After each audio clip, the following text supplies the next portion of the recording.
Olá, vamos dar início agora ao nosso terceiro vídeo da disciplina Introdução à Linguística. Nesse terceiro vídeo nós vamos tratar de três tópicos. O primeiro tópico é a linguística como ciência, objeto e método. No segundo tópico falaremos sobre as teorias linguísticas e a tradição gramatical. No terceiro tópico falaremos sobre variação e mudança linguística. Vamos então? Antes, gostaria de frisar aqui esta imagem, que é a capa do livro do Ferdinand de Saussure, Curso de Linguística Geral. Este livro tem uma história muito interessante. É que, embora ele tenha a presença do Saussure, do nome, Ferdinand de Saussure, não foi Saussure quem escreveu o livro. Saussure era um grande linguista, um grande pesquisador na área da linguagem e, portanto, fundador da chamada linguística como ciência, a linguística moderna, a linguística enquanto ciência. Nós vimos no vídeo anterior que todos os estudos relacionados com a linguagem eram estudos preocupados, obviamente, com a linguagem, mas que não traziam em si aquilo que caracterizaria uma ciência, um objeto bem definido, objetivos claros e um método rígido próprio daquilo que se denominou chamar de ciência. Uma ciência tem que ter pelo menos esses três elementos básicos: objeto, objetivos e método. Foi exatamente com Ferdinand de Saussure, na primeira década do século XX e em meados da segunda década do século XX, que foram estabelecidos o objeto, os objetivos e o método dessa nova ciência que viria a se chamar linguística. Ou, como dizem alguns historiadores, estudiosos da língua, da linguagem, da linguística, a linguística moderna.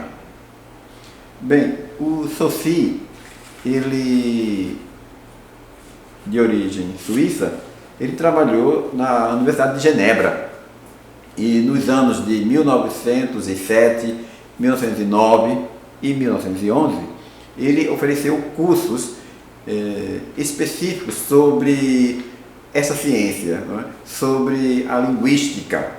E o Saussure, ele ficou num grande drama, isto é, era uma ciência nova, que ninguém tinha ainda o conhecimento profundo, porque a ciência ainda estava se iniciando, eram discussões em torno de tudo que já havia sido discutido há séculos, mas que Saussure estava tentando sistematizar esses estudos, aproveitando tudo que já foi dito anteriormente, para então estabelecer os princípios basilares para uma nova ciência da linguagem, que ele denominou linguística. Então, a linguística enquanto ciência, a linguística como ciência, ficou definida exatamente nessa discussão. Mas como já mostrado aqui no vídeo, nessa imagem, o Saussure não escreveu o livro. Saussure faleceu em 1913, mas as suas aulas chamaram tanto a atenção de seus alunos que 3 desses alunos, em 1916, portanto 3 anos após a morte do mestre ginebrino, reuniram todas as apostilas, todas as anotações, ou se não todas, mas parte delas, anotações, apostilas, as aulas oferecidas pelo Saussure nesses 3 cursos, e ao juntar essas considerações do Saussure, eles reuniram tudo e publicaram em forma de livro. Eles mesmos disseram que as incoerências, as incongruências que possam haver na leitura e nos textos desse livro, ficam tudo sob a responsabilidade deles e não de Saussure, porque Saussure não estava vivo para considerar, reconsiderar, para ponderar, para melhorar, para revisar, não estava. Então foi exatamente uma compilação daquilo que ele pôde oferecer nos seus cursos, sobretudo nesses 3 cursos oferecidos na Universidade de Genebra. Mas, independentemente de Saussure ter escrito ou não o livro, de Saussure estar vivo para fazer as suas considerações finais, para poder revisar, para poder melhorar, para dizer não é bem assim o que eu disse, etc. e tal, com a publicação desse livro, dá-se início, de fato, à criação da famosa ciência da linguagem articulada. Ciência essa que ficou conhecida e é conhecida até hoje como linguística. Então, a linguística, considerada a ciência da linguagem articulada, tem no seu criador o suíço Ferdinand de Saussure, e que ficou famoso exatamente com a publicação desta obra aqui. É uma obra que foi, como já colocado aqui, não é? A partir dos textos, das aulas, das anotações feitas pelo Saussure, e foi publicado em forma de livro por 3 de seus ex-alunos, que vocês vão ver isso na apostila. Dê uma olhada lá, leiam com bastante atenção e vocês vão verificar. Mas enfim, qual foi o diferencial que o Saussure propôs para a criação dessa nova ciência, ou daquilo que nós passamos a considerar como a ciência de fato, a ciência da linguagem articulada? Saussure então estabeleceu aqueles 3 elementos essenciais que caracterizam uma ciência de fato e de direito: o objeto, os objetivos e o método. Falaremos aqui rapidamente sobre o objeto e o método dessa ciência. Saussure observou que tudo que se falava, tudo que se falou, tudo que se registrou, tudo que se escreveu a respeito de linguagem estava focado na chamada língua escrita. Língua escrita.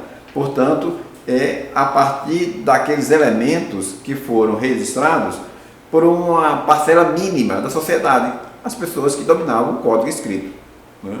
Saussure percebeu que, portanto, isso fazia com que os estudiosos se interessassem por aspectos não necessariamente linguísticos, mas por outros aspectos, como nós vimos aqui, os relacionados à filologia, né? Aspectos históricos, culturais, literários, enfim, aspectos que não eram necessariamente, especificamente linguísticos. Então, Saussure já iniciou definindo o objeto da nova ciência como sendo a língua. Para Saussure, a língua seria o objeto da linguística, a língua em si mesma. Se nós tivéssemos que tratar a linguística como ciência de fato, o objeto tem que ser a língua, sem qualquer consideração por outros elementos que não sejam os linguísticos. A partir daí, então, Saussure estabeleceu que o ponto de vista cria o objeto. Se esse era o ponto de vista dele, isto é, que deveríamos centralizar nossas atenções, ou a atenção dele, para a língua, então a língua seria o objeto da linguística. Mas o que era a língua? O que se entendia por língua? Nesse sentido, a língua não seria nem a língua escrita, nem a língua falada, tal como a gente entende uma língua falada, uma língua escrita. A língua escrita homogênea, a língua falada diversificada. Não, Saussure via a língua como uma abstração. A língua era uma estrutura, a língua era um conjunto, era um todo formado por níveis, né? Níveis fonéticos, fonológicos, morfológicos, sintáticos, semânticos. Então, esses eram os níveis que, de alguma maneira, iriam constituir aquilo que ele chamou de língua. Então, o pesquisador, o cientista da linguagem articulada, isto é, da ciência da linguagem articulada, isto é, da linguística, tinha que centralizar seus esforços nos estudos da língua, a língua como objeto da linguística, dessa nova ciência moderna. Esse pressuposto saussuriano teve como método, utilizou como método, algo que já vinha sendo verificado nos estudos da gramática comparativa. Então, ele também influenciado pelos estudos da gramática comparativa, ele utilizou o método histórico comparativo para focalizar nos estudos da linguística moderna e para enfatizar o seu objeto científico. No entanto, essa preocupação do Saussure em estabelecer a língua como objeto da linguística e a língua enquanto uma abstração, enquanto uma estrutura psíquica, digamos assim, né? Isso fez com que alguns outros estudiosos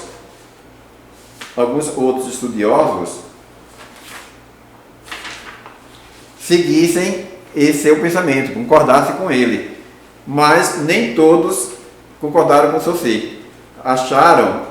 Alguns outros acharam que o objeto da linguística não poderia ser, de fato, a língua enquanto uma abstração. Para esses outros, a língua era algo mais concreto.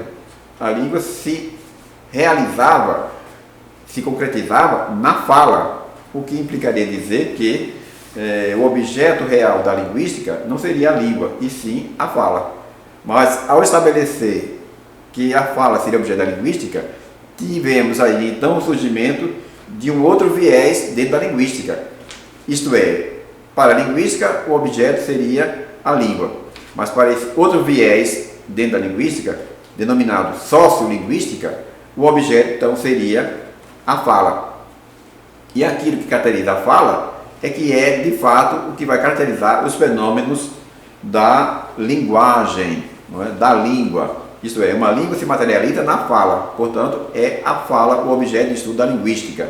Isso para os defensores da sociolinguística, em que alguns chegam a afirmar, por exemplo, que a verdadeira linguística é a sociolinguística.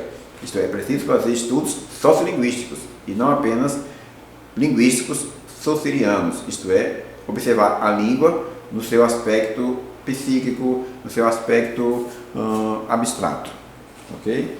Então, Saussure também trabalhou com o que ficou famoso como sendo dicotomias saussurianas, para explicar muitos dos seus conceitos dessa nova ciência. Ele estabeleceu algumas dicotomias. Dicotomias são conceitos, digamos assim, duplos. Né? Então ele estabeleceu, por exemplo, langue e parole, língua e fala, em que ele dizia, por exemplo, que a langue, que é a língua, seria o objeto da linguística. Já a parole, com as suas diversidades, né, com as suas variedades, seria quase que impossível para o estudo científico, naquele momento que ele estava discutindo essas questões. Muito provavelmente, se ele tivesse continuado vivo e aprofundado os seus estudos, ele poderia, quem sabe, até mesmo, por influência de outros estudiosos, ter aí modificado um pouco, ou ter avançado um pouco nessa questão de língua e fala, langue e parole. Não é? Saussure também estabeleceu a questão dicotômica entre eixo paradigmático e eixo sintagmático.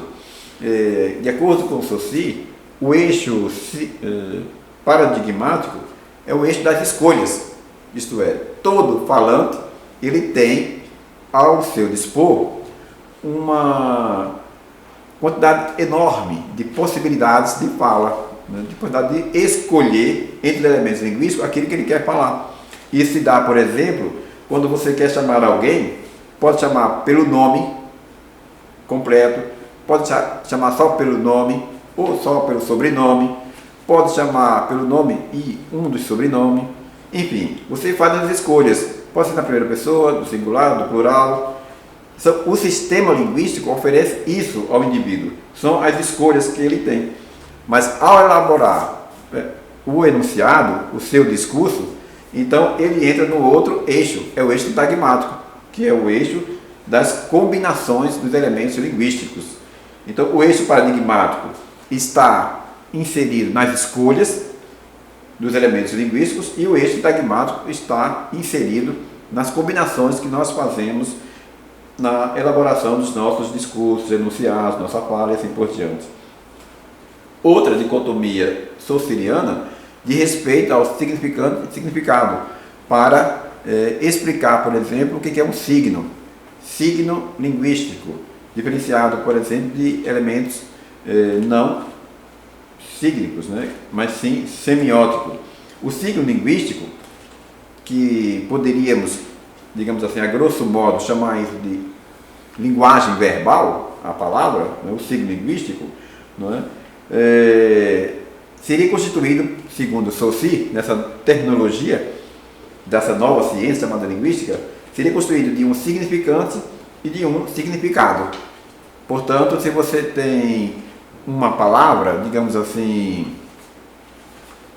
manga, vamos pensar na palavra manga, você tem o significante, que é a imagem acústica, que é aquela imagem que surge em nossa mente a partir da pronúncia da palavra, né? Você fala a palavra manga, por exemplo, né?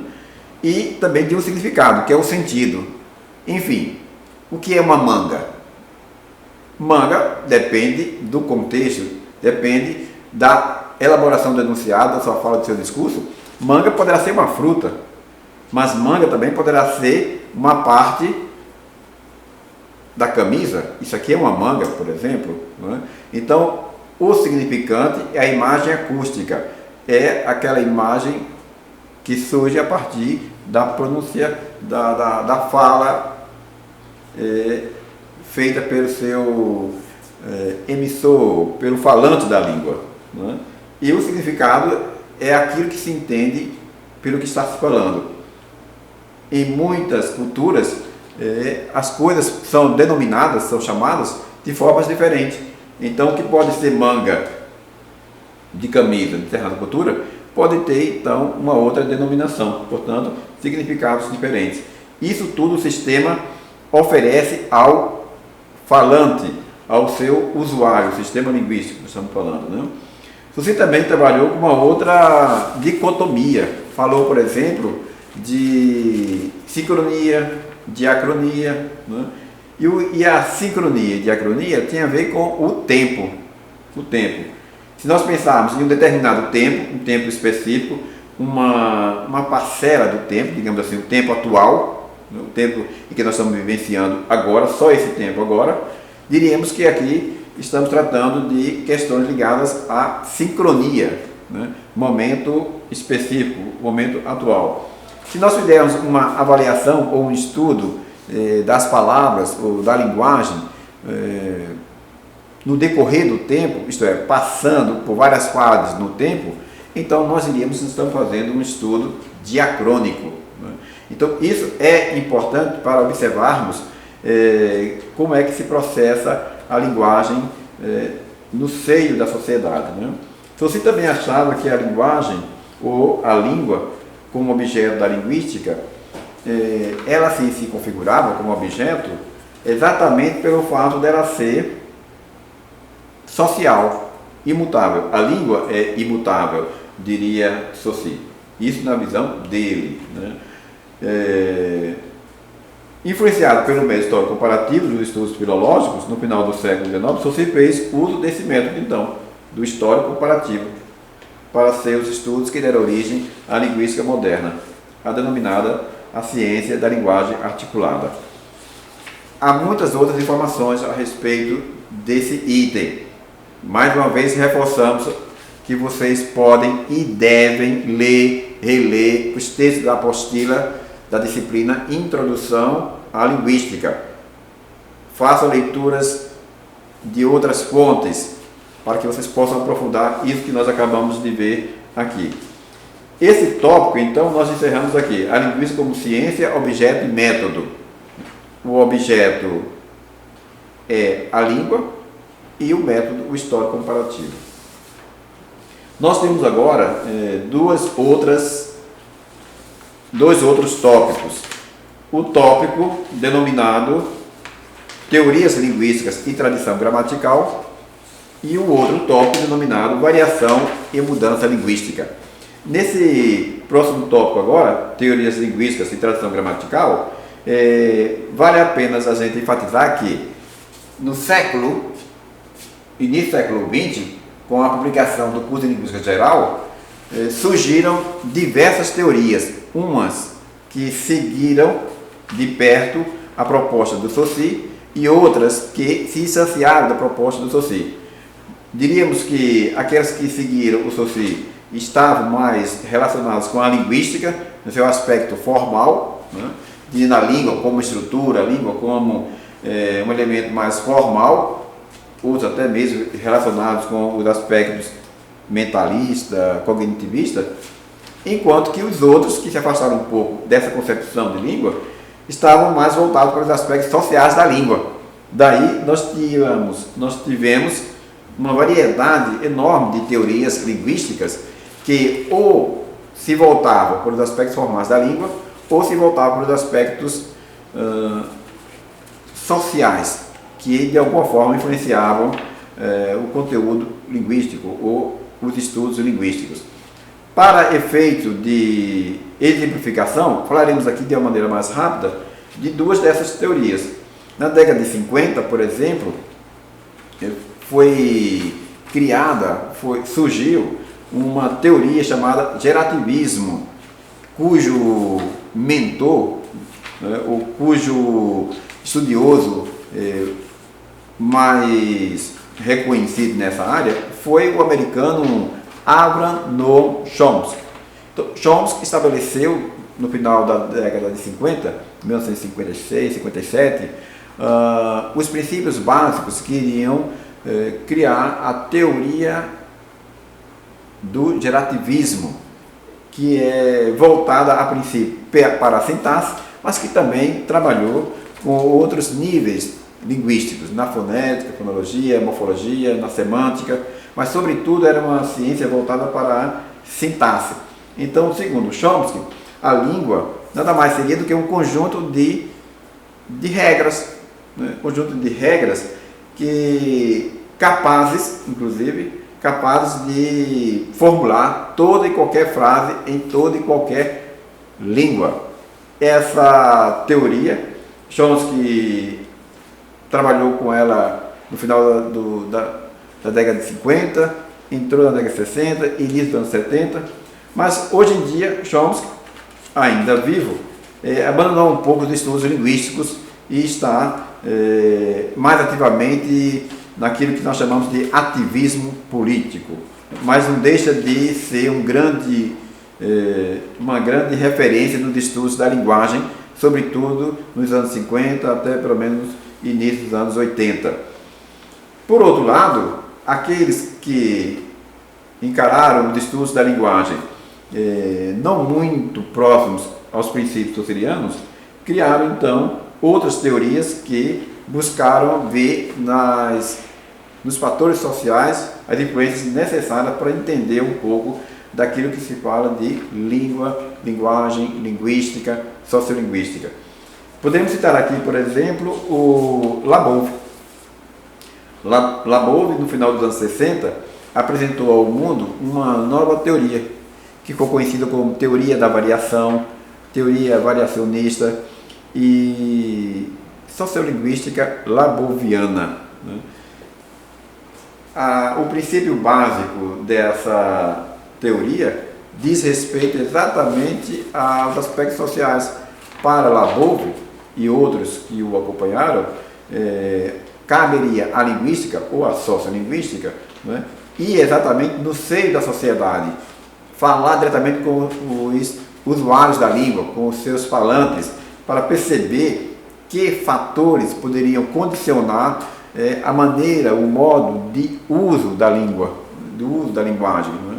Então, fatores, por exemplo, como a idade, como o sexo, o gênero, fatores como o religioso, o político, o econômico, o cultural, tudo isso iria influenciar para a profusão, digamos assim, das chamadas variedades linguísticas. Né? E essas variedades linguísticas, então, iriam constituir aquilo que nós chamamos de dialetos. Os dialetos seriam, na verdade, as variações linguísticas que formariam aquilo que comumente chamamos de língua. Lembrando sempre que toda língua, por ser um conjunto de dialetos, o dialeto que tiver uma maior tiver uma maior preocupação pela parte, digamos assim, mais privilegiada da sociedade, portanto, tiver um maior cuidado com esse dialeto, ele passará a ser considerado como a língua, né, oficial. Né? Daí a chamada norma padrão, a língua padrão, norma culta, seria considerada então a língua, enquanto que aqueles outros falares seriam chamados dialetos, aquelas variedades com menos cuidado, digamos assim, por a parte da sociedade instruída, digamos assim. Né? Essas informações também vocês deverão aprofundar na leitura da apostila de vocês, bem como nas fontes bibliográficas indicadas. E para concluir, tem uma característica básica aqui dos estudos da linguagem, que é a variação e mudança linguística. A variação e a mudança linguística, ela sempre foi um item que teve também a preocupação dos estudiosos em todas as épocas, em todas as fases dos estudos da linguagem, com a ênfase maior em um determinado momento, mas sempre houve essa preocupação. O que isso quer dizer? O que isso significa dizer? Que toda língua, em todos os momentos da sua existência, ela passa por esses dois processos, o processo da variação e o processo da mudança. Quando nós fazemos estudos sincrônicos, nós podemos até imaginarmos que a língua não varia e, portanto, não muda. Por quê? Porque todo mundo fala da mesma forma, ou teoricamente, é bom deixar claro, todo mundo fala do mesmo jeito, todo mundo se compreende, está tudo ok. Mas, quando nós nos aproximamos dos mais variados níveis sociais, a gente observa, por exemplo, que há sim uma pequena variação ali. Um dado importante: a segunda pessoa do singular, tradicionalmente falando, leva um Szinho na conjugação verbal. Se eu digo, por exemplo, eu canto, tu cantas, ele canta. Eu canto, tu cantas, ele canta. A gente observa que tu cantas leva um Szinho no final. Isso caracteriza a segunda pessoa do singular. Mas sabemos nós que hoje em dia quase não se fala mais o tu, foi substituído por você. E muitos, quando falam tu, nem sempre colocam o Szinho no final, coloca tu canta. Isto é, esquecendo de forma involuntária que na segunda pessoa do singular há um Szinho característico, que vai caracterizar a segunda pessoa do singular. Isso é uma variação, que muitas vezes nós não percebemos, né? O falante não percebe, porque ele está ali preocupado em se comunicar apenas, né? Essa é uma variação, mas isso só se torna uma mudança no decorrer do tempo. A variação ocorre no eixo sincrônico, digamos, do estudo da linguagem, enquanto que a mudança passa a ser um fenômeno do eixo temporal denominado diacrônico. Por exemplo, nós usamos o pronome você, mas é bom, através dos estudos diacrônicos, que você tem na sua origem o pronome de tratamento vossa mercê. Quer dizer, hoje em dia, quem é que fala vossa mercê? Basicamente ninguém, não é? E muita gente não sabe que você vem de vossa mercê. Aí você tem uma variação em você, no momento que estamos falando, muita gente fala você, se, essa é uma variação, não é? Porque no momento atual a gente observa que as pessoas não falam igual você, mas concomitantemente a você há essas outras expressões, você, se. Isso é uma variação. E quando observamos que você vem de vossa mercê, então aí já ocorreu uma mudança, porque ninguém mais fala vossa mercê, e sim você, e no estado atual da língua fala com essas variações de você, se, você e assim por diante, né? Dito isto, só para a gente encerrar, mais uma vez reforçamos a ideia de que você dedique-se o máximo possível de tempo para estudar a sua apostila, ler os livros propostos, verificar em outras fontes, tudo isso que nós acabamos de ver aqui nesses 3 vídeos, não é, referentes à disciplina Introdução à Linguística. No mais, eu desejo a vocês uma ótima leitura da apostila, um excelente curso e que vamos todos